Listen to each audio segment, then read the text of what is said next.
नमस्कार, आप देख रहे हैं बीआरजी न्यूज। वित्त मंत्री निर्मला सीतारमण की ओर से आज संसद में बजट पेश किया गया। यह अंतरिम बजट था।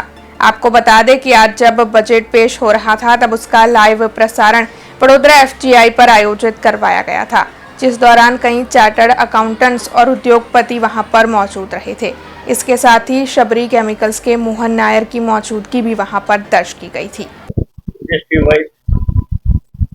કઈ ને કઈ બધું ભર્યું નથી, એક્સેપ્ટ ટેક્સ સ્ટ્રક્ચરમાં કઈ રીતે બધું ભર્યું છે. બાકી બધા સેક્ટરમાં ટચ કર્યું છે. ફાર્મર્સ હોય, ફ્લોર હોય, મિલ હોય, એવિએશન હોય, રેલવે હોય, બધા ચર્ચા કરી છે. કારણ કે 40,000 નોર્મલ બોગીને વંદે ભારત બોગી કરવાનું એ બહુ સારું છે. કારણ કે તમને રેલવે હાલત તમને ખબર છે, કોઈ રેલવે હાલત શીખવાડ નથી. वंदे भारत अमुक तो इम्प्रूवमेंट हमें देखा है. बाकी एविएशन सेक्टर में ट्रेनों लावाना है, एरपोर्ट नव एरपोर्ट है, नव एरपोर्ट में इम्प्रूवमेंट करवाना है, બધું બહુ સારું છે. Very good.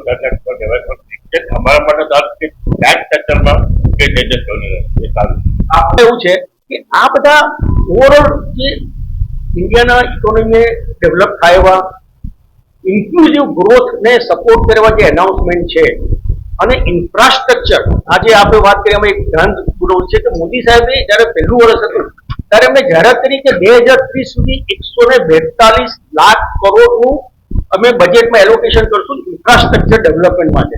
અને છેલ્લા કેટલા વર્ષોથી એ લોકો 8 લાખ, 10 લાખ, 11 લાખ કરોડ જાહેરાત કરતા, આ વર્ષેથી 11,11,000 કરોડની જાહેરાત ઇન્ફ્રાસ્ટ્રક્ચર કેપેક્સ સ્પેન્ડિંગમાં કરવામાં આવી છે. આ બધું ઇન્વેસ્ટમેન્ટ જે આવવાનું છે, જે ઇકોનોમી વેગ હોવાનો છે, એના કારણે ફોરેન ડાયરેક્ટ ઇન્વેસ્ટમેન્ટ, વિદેશી રોકાણ ઇન્ડિયામાં પુષ્કળપણે વધવાનું છે. એટલે ઇન્ડિયા એક ફોરેન ઇન્વેસ્ટર્સના માટે ખૂબ આકર્ષક ડેસ્ટિનેશન બની રહ્યું છે અને બનવાનું છે in the time to come. એટલે એ ફોરેન ડાયરેક્ટ ઇન્વેસ્ટમેન્ટને ફર્સ્ટ ડેવલપ ઇન્ડિયા જે જાહેરાત કર્યું છે, કારણ કે મેક ઇન ઇન્ડિયાને સપોર્ટ કરવા માટે લાગતું આ સૂત્ર છે, તે ખૂબ नोटपात्र है प्रशंसनीय। अब खबरों से लगातार अपडेट रहना हुआ आसान। बीआरजी न्यूज आपके मोबाइल स्क्रीन पर आज ही बीआरजी न्यूज की mobile app Google play store और ऐप स्टोर से डाउनलोड करें और खबरों से लगातार जुड़े रहें।